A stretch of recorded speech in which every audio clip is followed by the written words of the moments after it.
The day I died, my boyfriend brought his first love back home. They kissed shamelessly on the couch I bought, ate the dumplings I made with my own hands, and played on the game console I gave him. One day, his first love asked curiously, "Where's Alice?" My boyfriend replied calmly, "We had a fight a few days ago, and she's on a business trip." Oh, he still doesn't know I'm dead. On Leo Davidson's birthday, I got into a car accident while rushing home and died on the spot. My soul hovered above, wanting to see Leo one last time. I happened to catch Leo bringing his first love, Evelyn, back to our home. Under the dim light, Evelyn's pale face was flushed, as if she were quite drunk, her body limp as she clung to Leo. "Leo, Leo," she murmured. Leo gently held her waist, brushed away her messy hair, and patiently responded to her. Leo, who was always so cold, only ever showed this kind of tenderness toward her. Seeing this, even though I had prepared myself, my heart still ached. Ever since learning that Evelyn had divorced, Leo had been distracted, coming home less and less, and growing colder toward me. I found out that Evelyn's ex-husband's company had gone bankrupt, and he fled with the money. After her divorce, Evelyn discovered she was pregnant, and debt collectors came after her every day, scaring her so much that she almost lost the baby several times. Leo had been staying at the hospital with her these past few days. I argued with Leo because he wanted to bring Evelyn home to take care of her. Evelyn's parents helped me in the past. I can't just not help her, Leo said. My eyes reddened. Is that the only reason? Leo was silent for a moment, then suddenly stubbed out his cigarette. I told you I would marry you. Alice Douglas, what exactly are you so worried about? What was I worried about? Leo knew deep down, but he pretended not to. That night, I lost control of my emotions and, for the first time, brought up breaking up with him. Leo's face darkened further. Without a word, he carried me into the bathroom, turned on the shower, and said, "Do you even know what you were saying just now?" I hugged myself, trembling. His tall figure loomed over me, and he tore off his shirt buttons, almost punishingly biting my lips.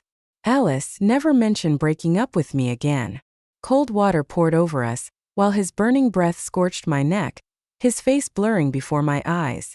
Evelyn's only staying temporarily. Once the police find her ex-husband, I'll send her back. He whispered in my ear. There's no chance for me and her. Panting, I struggled, eyes closed, and threatened, "If you want me to agree, I'll have to die first." Then I really died. And Leo really brought Evelyn back home. I watched as Leo placed a drunken Evelyn on the couch and wiped her face with a warm towel. "You're pregnant. You shouldn't be drinking so much." His voice was low yet gentle, just like when he used to scold her for not paying attention in class. Whether Evelyn heard him or not, she mumbled about having a headache. Leo chuckled softly, sat her up, and pressed his long fingers against her forehead, gently massaging from her forehead to behind her ears, then to her temples. It was such a warm scene that my heart clenched, like it had stopped for a few seconds before beating wildly again. For a moment I was dazed. Back when we had just graduated from university, Leo's grandmother passed away, and Evelyn's parents, disapproving of Leo's family background, forced Evelyn to marry someone else. Those 6 dark months I was the one who stayed by Leo's side, helping him get through it bit by bit. Half a year later, he accepted my confession. Later, when he decided to start his own business, he frequently went out for social events and drank a lot. I used to wipe his face like this, make him hangover soup, and stay up all night to take care of him. The next day, with dark circles under my eyes and completely exhausted, Leo would look at me for a long time, then sigh and let me rest on his lap while he massaged me. I was a little flattered and, feeling relaxed by his light but firm touch, I playfully said, "Leo, you can't give anyone else a massage, okay?" I regretted it as soon as I said it. Just as I was about to take it back, I heard Leo chuckle softly above me. "Okay." Back then he said okay. But now, I guess Evelyn doesn't count as someone else. I was just the exception that appeared in Leo's life, but she had always been his favorite from the beginning. 3. Suddenly, I felt that I should leave this place. If I couldn't even stand watching Leo give Evelyn a massage, what would I do if one day their old feelings reignited? What if they hugged, kissed, or even worse? Just the thought of it sent a wave of pain surging through my chest. My back felt like ants were crawling all over it, making me so uncomfortable that I bolted for the door. But as soon as I touched the door, a sudden excruciating pain hit me, worse than the car crash when I plummeted off the cliff and was shattered to pieces. Before I could even scream, I was yanked back.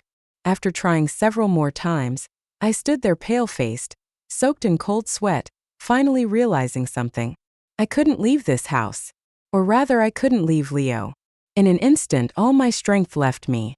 I stood there numb, watching the two of them. Leo had finished massaging Evelyn and was about to leave when a hand hooked around his neck. Evelyn opened her eyes. Their eyes met. "Leo, do you still like me?" Evelyn asked bluntly. Leo stared into her eyes. "I hate you." Evelyn's face turned pale. His palm cupped her face, his fingers gently tracing over her skin as he sighed. "But I've never forgotten you." I smirked bitterly. A smile spread across Evelyn's face, though her eyes glimmered with something else. "And what about Alice? She's been with you for 5 years. How do you feel about her?" Leo froze, his lips moved, but he said nothing. The atmosphere suddenly grew tense. Evelyn's expression changed, her gaze scrutinizing him. A second later, she tilted her head up slightly and kissed the corner of his lips. Leo's body stiffened, but only for a moment. Then he took control, pulling her onto his lap, fingers pressing the back of her head as he deepened the kiss. Nausea surged to my head, and I covered my mouth, afraid my churning stomach would rise into my chest. "Leo, he's already left me. Don't leave me too. I don't want to be alone." Evelyn gasped softly, her lips brushing against his as she pleaded. "I know you only feel gratitude and guilt toward her. The one you truly love is me." Evelyn's kisses trailed down to his collarbone, then paused briefly as she reached for the buttons on his shirt. Leo abruptly grabbed her hand. "No." His voice was cold and low, his eyes even colder. A chill radiated from him, spreading through the room, so much so that even my soul, which should have no sense of temperature, shivered. Evelyn stared at him blankly, clearly not expecting to be rejected. "Is it because of Alice?" I also stared at him, my heart racing uncontrollably. Leo was silent for a moment, then lowered his eyes, his expression unreadable. "Evelyn, I have a girlfriend now. What you're doing isn't good for you." Evelyn understood. A small smile tugged at the corners of her lips. "I'll wait for you."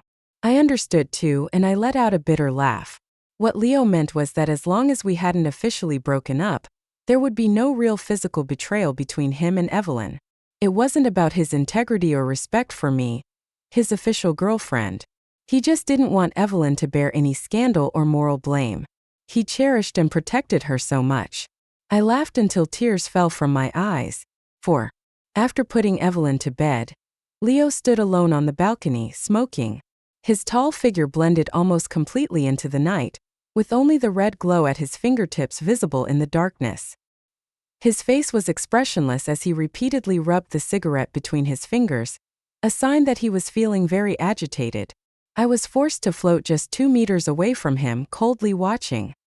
He and the woman he loved had just confessed their feelings to each other, so I couldn't imagine why he was still so agitated. Oh right, we hadn't officially broken up yet. Maybe it was because of what happened earlier and he was feeling frustrated, I thought. Suddenly his phone chimed. Leo immediately unlocked his phone, his dark eyes fixed intensely on the screen. The next second, a hint of disappointment flashed through his eyes. Curious, I floated behind him, brazenly peeking at his phone. What I saw left me stunned. Leo had opened our WeChat conversation. Ever since that big argument, we hadn't spoken. The last message was one I had sent. "Leo, your birthday is in 7 days. What gift do you want?" Maybe he had been too busy at work that day. Or maybe he was at the hospital taking care of Evelyn, so he didn't reply. Now Leo's fingers mindlessly scrolled up and down, refreshing the chat as if waiting for a message to pop up. I didn't know how to react. Lost in thought, I watched as Leo typed a new message. "Leo, it's 11:30. In an instant, I understood his reminder. It was 11:30 p.m., and his birthday was almost over. For the first time in 5 years, the girlfriend who had never missed celebrating his birthday, who always made him longevity noodles and celery dumplings, hadn't said a word to him. But I wouldn't say anything this time. Not today, not ever again. Because I'm already dead. 5. Leo stood on the balcony for a full half hour, and by the time he returned to the living room, he was ice cold, his face dark. He stared at his phone screen for 2 more seconds before irritably tossing it onto the couch. With long strides, he walked to the fridge and took out a bag of the celery dumplings I had made but hadn't finished, which I had frozen on purpose. Expressionless, he defrosted the dumplings, cooked them, and sat down at the dining table, eating them carefully, bite by bite. The gray smoke curled up to his brow, making him look even colder and more distant. Watching him quietly eat the dumplings, a sudden thought popped into my head. Maybe Leo does care about me. I was surprised, then it dawned on me. Technically, today wasn't Leo's real birthday. Leo's real birthday was a week ago. But 5 years ago on that day, his grandmother passed away, and Evelyn left him. So Leo no longer wanted to celebrate his birthday. I was the one who suggested we move his birthday to a week later. And every year since, I was the one enthusiastically planning the celebrations. I was an orphan. Back at the orphanage, my birthday was the happiest time of the year for me. I just wanted him to be a little happier too. The first time I celebrated his birthday, I secretly spent months learning how to play his favorite game. I planned to stay up all night playing with him, but by 2 a.m. I had fallen asleep on his lap. When I woke up, Leo was leaning over me, arms crossed, his cold eyes softened by a hint of amusement. "All-nighter?" he teased. The second time I made a whole table full of food and cut my fingers several times in the process. In the end, only the longevity noodles and celery dumplings were edible. Leo ate everything though, and for the first time, the usually quiet man complimented the dumplings several times. I proudly puffed out my chest. "Your heart's not in great shape. Celery can lower blood pressure and heart rate, so I made sure to learn how to make them perfectly, both in appearance and taste." Leo looked at me for a long time.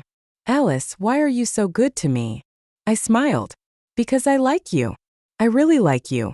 Before I could keep confessing, Leo cupped my chin and kissed me.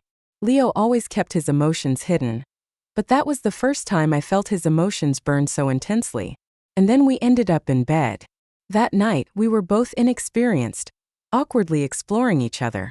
But later, it was as if Leo had instinctively figured things out, gripping my waist, his dark eyes reflecting my tear-streaked face. Silent and relentless, it went on through the night. But it turns out persistence can pay off. By the 3rd and 4th birthday I planned for him, Leo had quietly accepted them. Thinking back, 5 years of living together day in and day out must have left some mark on him. 6. The sound of a soft clang snapped me out of my drifting thoughts. Leo seemed lost in thought as well, not even noticing when the spoon slipped from his hand and fell to the floor. Instinctively, I bent down to pick it up, but my intangible hand passed right through the spoon. I froze for a moment. Then another hand picked up the spoon instead. "What are you eating?" Evelyn's soft voice broke the silence in the room.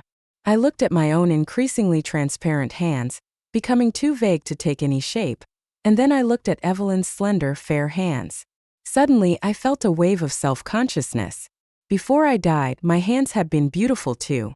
Now I could make a whole table of delicious food, and I could beat video games with ease, but I couldn't even touch anything anymore. "What kind of dumplings are these? They smell a little strange," Evelyn commented as she took a new spoon and stirred Leo's bowl.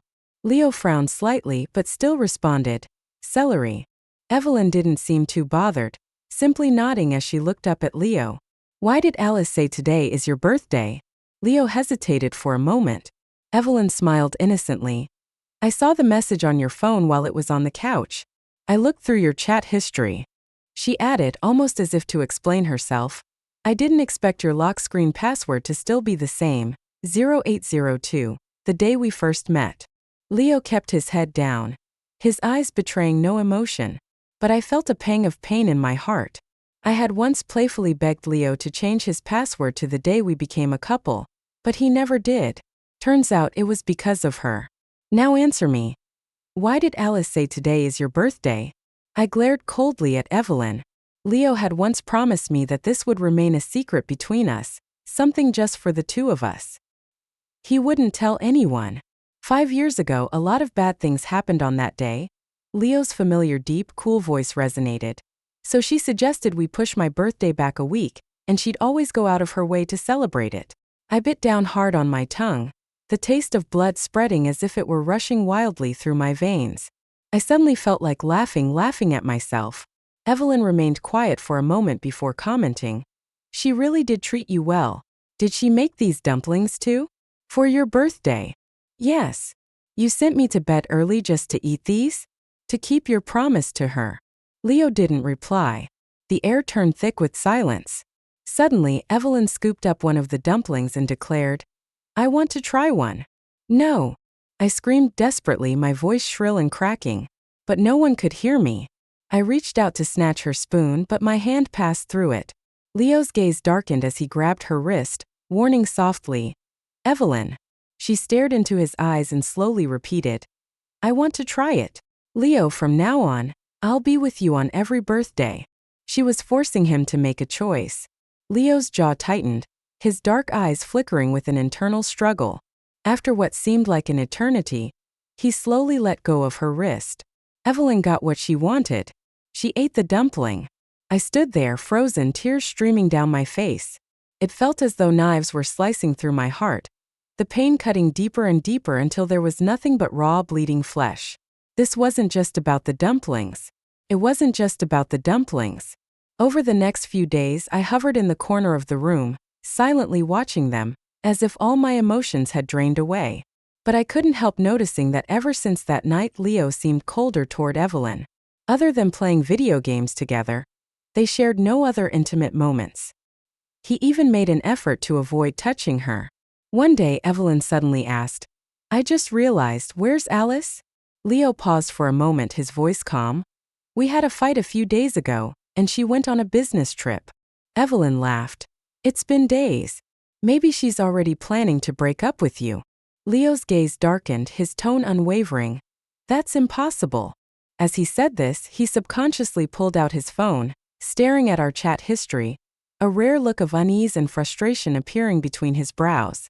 Oh, he still didn't know I was dead. I suddenly became curious. How would he react when he found out? 7. The next day, Leo received the ring I had sent him. The engagement ring he had given me. A month ago, Leo and I had gone out for dinner.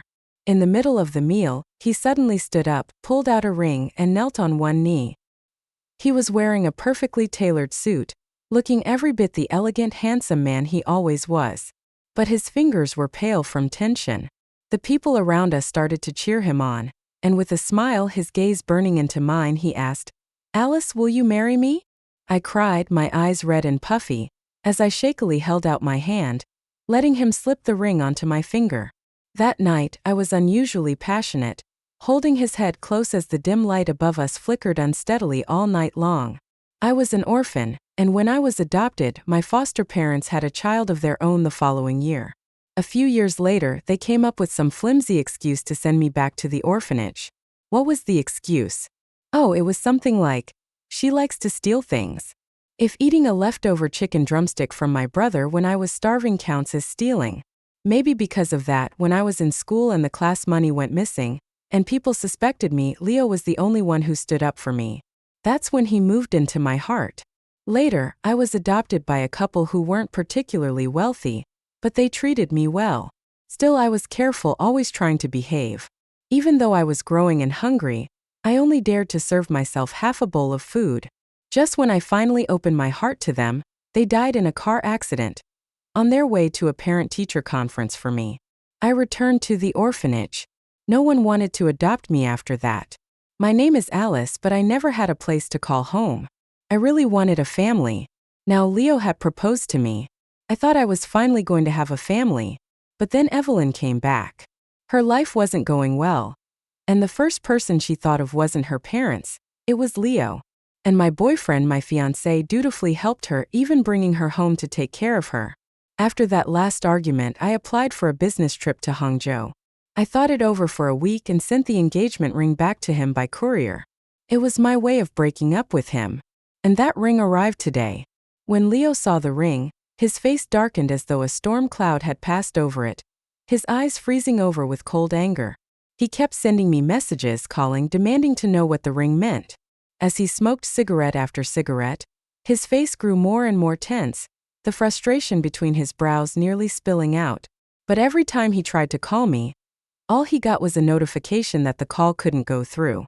Finally, when he'd smoked his last cigarette and the pack was empty, he lowered his eyes and spoke softly. Alice, are you really going to leave me? Yes. I had already left, completely and utterly left. Now you can finally be with Evelyn like you wanted. I whispered even though I knew he couldn't hear me. Suddenly a thought crossed my mind. I was always someone who made up my mind quickly, so if I had already returned the ring, I must have decided to break up with him. So why had I come back to celebrate his birthday? I tried hard to remember, but it felt like I was forgetting something important. 8. I noticed that Leo's moments of distraction became more frequent. One evening, while he was working in the study, Evelyn thoughtfully brought him coffee. Leo, without looking up, said automatically, Alice, it's too late now. You should go rest. Evelyn stared at him in shock. Leo also seemed surprised by his own words. He murmured an I'm sorry, then rubbed his temples as if trying to hide something. Afterward, he appeared lost in thought, staring blankly at the page of a proposal without turning it, oblivious to Evelyn's troubled expression nearby. The next day, Evelyn went to clean Leo's bedroom. Whether it was intentional or not, she subtly removed my belongings and even accidentally scattered the Lego pieces that Leo and I had assembled together. When Leo saw this, he rarely showed his displeasure towards her, saying curtly, Don't touch these. He then pushed her hand away and carefully began to reassemble the scattered pieces. Evelyn watched him silently for as long as it took him to rebuild the Lego set. During his interactions with Evelyn, Leo often seemed absent-minded. He would zone out when he saw the sunflowers I planted on the balcony, the clothes I bought for him in the wardrobe, or the goldfish I kept in the aquarium. Even when chatting with Evelyn, he would suddenly become dazed upon hearing her say the word safe unintentionally. I floated in the air, calmly observing Evelyn's increasingly pale face. It wasn't just Evelyn. I also realized that Leo seemed to be slowly coming to terms with his feelings. I narrowed my eyes and looked at the man I had loved all my life, now seeming a bit drunk, his brows furrowed and a flush on his handsome face. He was on the phone with his friend Oliver. What do you really want, Alice or Evelyn? Oliver asked. Leo was silent for a moment. Alice has already broken up with me. So it's Evelyn? He instinctively frowned. Oliver seemed to guess what was coming. Leo, the human heart is small. Love can only be given to one person. Go find Alice. Leo didn't reply, lowering his head and lightly touching the engagement ring. After a long pause, he said, Okay. I watched him silently. If this had happened before, perhaps I would have felt happy. But now I'm dead. I'm dead. Anxiety gnawed at my heart like ants, burrowing deeper and deeper, making me increasingly agitated. An inexplicable turmoil swirled in my mind, and I felt like I was struggling to breathe. Chapter 9. Oliver instructed him to send Evelyn to her parents' place, which Leo agreed to. He also bought a plane ticket to the place where I had gone on a business trip. That day, he seemed to plan to discuss this with Evelyn. As soon as he got home, Evelyn emerged carrying a pot of soup. Evelyn, usually so distant from worldly matters, had personally cooked a sumptuous dinner that included fresh celery dumplings. I was wrong that day, forcing you to make a choice. I was just too scared of losing you. I didn't want to get married at that time, but my mother threatened to kill herself. For the 5 years I was married to someone else, I thought about you every single day. Wearing my apron, she looked at Leo with a pitiful expression. Tears streamed down her face, her eyes red as if stained with rouge. I know you have her in your heart now, but I can wait for you. Don't push me away. She clung to his waist, burying her face in his chest, gripping his clothes carefully. Her voice, broken and heart-wrenching, pleaded, At least stay with me for a while. When she comes back, I'll leave. Okay. Leo didn't speak, but he didn't push her away either. He sighed softly and gently wiped her tears away. Stop crying. It's not good for the baby. He was still soft-hearted. A dull ache spread from my heart, a strong, astringent sensation surging through my body. How much love does one need to feel disappointed repeatedly? Over these 5 years, I exhausted all my passion and devoted myself to him, barely managing to secure a place in his heart. Yet, she only needed to cry a little and he compromised. 11. I had imagined countless times how Leo would react when he found out I was dead. Now I finally saw it. Just moments ago, this man was smiling as he spoke with his beloved Evelyn. Upon hearing the news, he froze for a second, frowning, and said, "Don't joke about things like this." "It's true." Leo stood there, stunned for several seconds, then angrily shouted, "Oliver, stop making jokes like that. 1 week ago, the taxi she was in collided with a truck and fell off a cliff. The car exploded. They only found a few remains at the scene. The police hadn't received a missing person report from her family because of the pregnancy, so it took a week." Oliver choked up, struggling to continue. It took a full week before the police confirmed Alice's identity through DNA testing. Leo's face gradually changed, his entire body stiffening like a statue. "Leo, did you know she was pregnant?" Oliver's voice wavered. "She's been missing for a week. And you didn't even go looking for her?" With each of Oliver's questions, Leo's face drained of all color, his lips trembling violently. "No, impossible, you're lying to me." "Leo." Evelyn, standing beside him, worriedly reached out to hold his hand. On the other end, Oliver paused, his tone uncertain. Whether mocking or bitter, it was hard to tell. "Are you with Evelyn right now?" Silence filled the air for several long seconds. "Well, it figures. The whole week Alice was missing, you were with her." Leo flinched, immediately realizing what he had done. He violently shook Evelyn's hand off, his eyes red and his expression frantic, like a child caught in a mistake. "Her body is being kept at the funeral home. The police have notified her family to claim it. You should go there later." After a long pause, Oliver added, "She had no family, Leo. Only you." Leo stood there in shock, his tall figure slumping as if he had aged years in an instant. He crouched down slowly, curling into himself, not moving, mumbling over and over, "It can't be. It can't be." That was all he could say. He refused to believe I was dead. I watched coldly, almost reveling in this scene. After regaining my memory, I could clearly feel the hatred I had for him. A hatred so strong it threatened to consume me. But after the thrill of vengeance faded, an overwhelming sense of exhaustion and sorrow filled me. Love and hate both took too much energy. I lived so tired, and even in death I couldn't find peace. Chapter 12. After my memories returned, I didn't immediately vanish. My soul became a bit more transparent, and the invisible tether that kept me close to Leo loosened slightly, allowing me to move a bit further from him. I followed Leo to the funeral home. This man, who was always so composed, now stood rigid at the door, too afraid to go inside. A staff member inside remarked, "It's a miracle they were able to find so many charred remains. The body had to be pieced together. Such a tragedy. I heard she was pregnant too." "Yeah, her wrists and fingers were badly deformed, likely from trying to protect her unborn child in the crash." Leo's face was ashen, his body swaying. If he hadn't been leaning against the wall, he might have collapsed right then and there. One of the staff members noticed Leo and called out, "Are you the family? Please come in." Leo moved slowly, unsteadily walking over. Once the staff left, it was just him in the room. His tall frame blocked the overhead light, casting a shadow. His back was tense, and his fists were clenched so tightly his nails dug into his palms, but he didn't seem to notice. He looked at my body, covered by a white sheet, and began to speak softly to himself. "On the way here, I suddenly remembered something I never told you." His voice was calm, with only a slight tremor, almost like it always was. "We were still kids back then.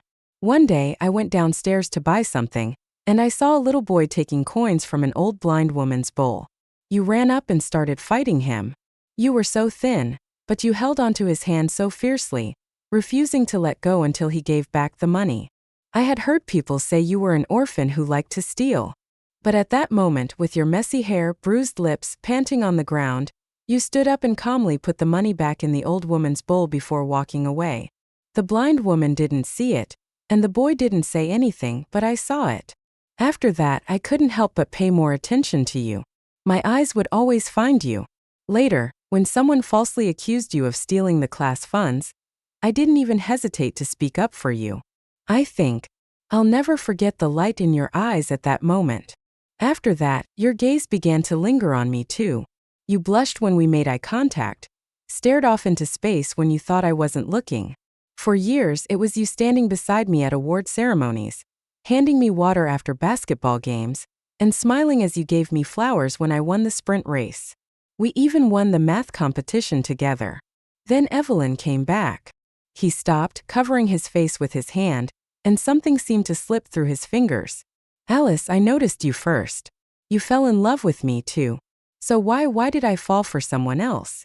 I stood there in silence, feeling a sharp pain prick at my heart, even though I thought I had already grown numb. Yes, why? I had met him first. How did we end up like this? I wasn't naturally cheerful and outgoing, but around Leo, I made myself into a little son, doing everything I could to be good to him. I had never been so kind to anyone else, and I never would be again. Alice, when I proposed, I really meant to spend my whole life with you. Alice, talk to me. Please say something. Alice. Alice. Wife. He called out to me over and over again, but no one answered him. His desperation turned to anger, and he grew frantic, his voice growing hoarse as he kept shouting my name until he could no longer speak. You promised me. You said you'd never leave me. His voice cracked hoarse like it was being ripped from the depths of his throat. His shoulders shook uncontrollably, his eyes bloodshot, like a cornered beast, filled with desperation and despair. I stood quietly, watching this man break down in sorrow.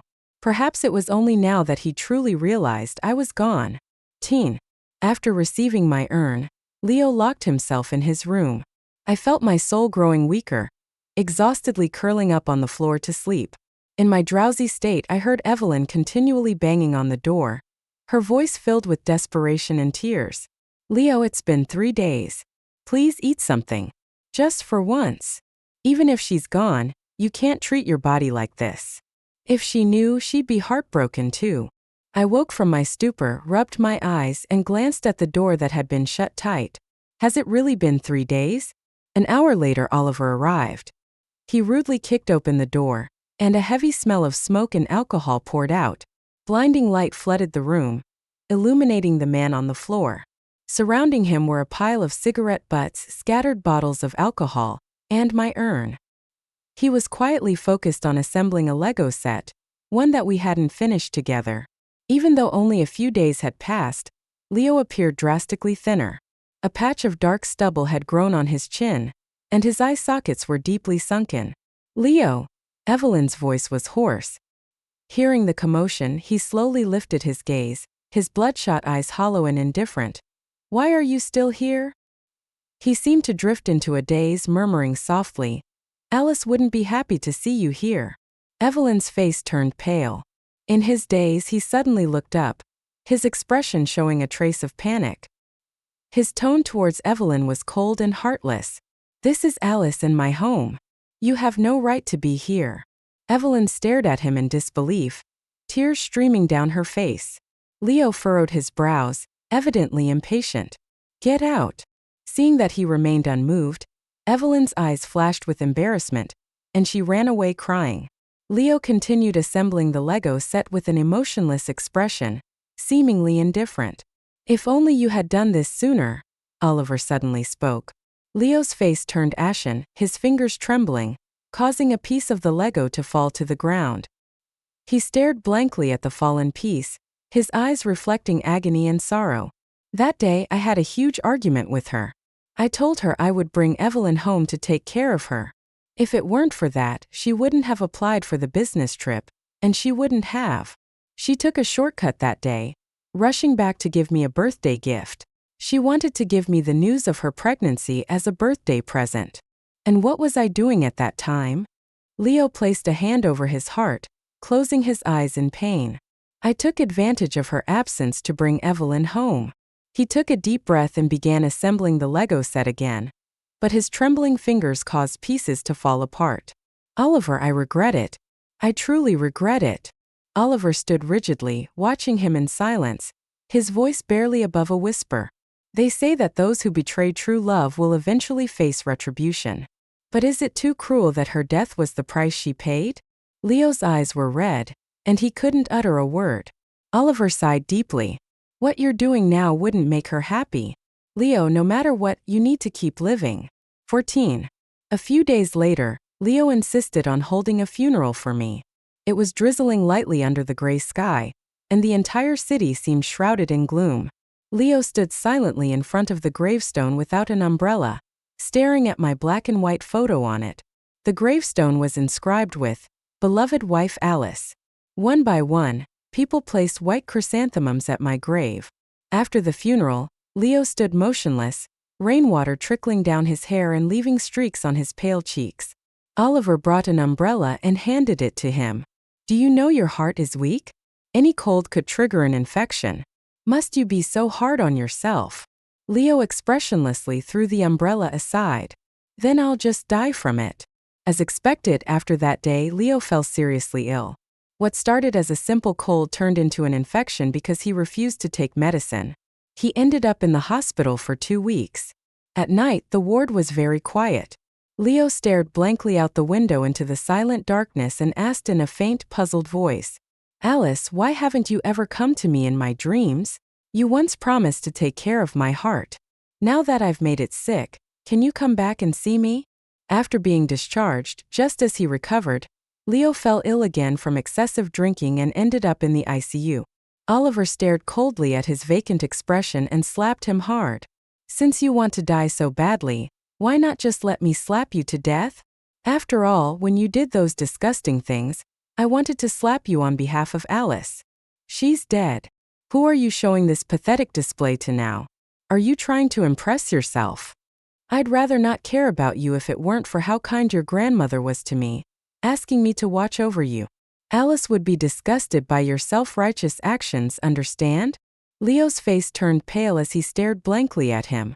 Whether Leo heard Oliver's words was uncertain, but after that day, he stopped being despondent and ceased to mistreat his body. He went to work calmly and continued living calmly. Yet I always felt something was odd. At night he would stand on the balcony, smoking, the smoke swirling and obscuring his face, only adding to the loneliness and chill surrounding him. After smoking, he would take the remaining dumplings from the fridge. There were only a dozen or so left, and Leo cooked a few each day. Before bed, he would quietly look at my urn and softly say, "Good night." I found that I no longer needed to follow Leo around all the time. I often felt drowsy and stayed in my room sleeping. These days he seemed very busy with work, always coming home late. I didn't know what he was busy with until Oliver called him. "What do you mean by transferring all your company shares to me?" Leo answered calmly, "I just want to take a break. I heard you donated a large sum to an orphanage. Is it because of her?" Leo replied softly, "You can just think of it as me making amends." Oliver was silent for a moment before changing the topic. Evelyn's ex-husband somehow came back to find her. They had a dispute and Evelyn was pushed. The baby was lost. Her ex-husband turned himself into the police. Evelyn is still in a coma in the hospital, and her condition is said to be very bad. She might never be able to have children again. Leo remained expressionless, as if this news stirred no emotions within him. "I'm going to bed. I'll hang up now." A few days later, when Leo came home from work, he went to the balcony to smoke as usual. When he saw that only a few dumplings were left in the fridge, he froze for a moment and suddenly smiled. It was a relaxed, contented, even joyful smile. I frowned slightly. Instead of eating the dumplings right away, he went out alone to the mall.